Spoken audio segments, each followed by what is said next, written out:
So why did Netflix work? So first of all, Netflix really did the research in terms of what was wrong with the blockbuster model. So what was wrong with the blockbuster model is, it wasn't very convenient. You had to go to a store, and you had these crazy late fees. So you had the inconvenience of going to the store. You had the inconvenience of you had to return it to the store, or you were going to get charged more in late fees than you did for the initial rental of the video.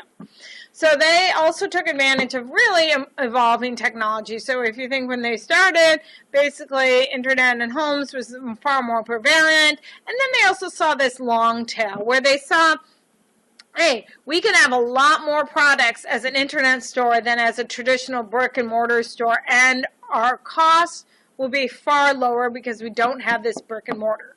So they use two types of models, the landlord model, like a traditional subscriber model, and then an all-you-can-eat type model.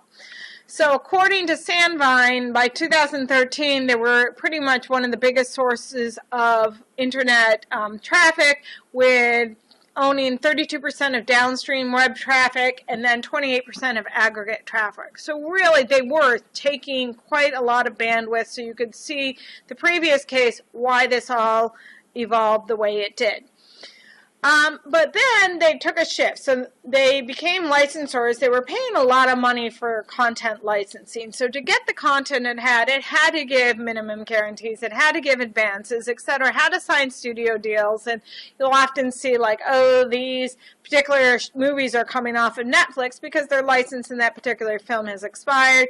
There was a lot in the media about 2 years ago when they lost the Stars catalog. So again, they have to constantly license materials, and then as the content owners and studios realize how valuable their library is to Netflix, those prices start to go up. So what did Netflix do is still license it, but it's also involved into content creators. So then as it started becoming content creators, it was making a lot of money off these award-winning shows, and these award-winning shows were only available on. So now that they have content and their own content, then that also starts to help them negotiate better deals, because they said, hey, well, we can create our own content, so studio, we may not need as much as your content. So it gave them better bargaining power.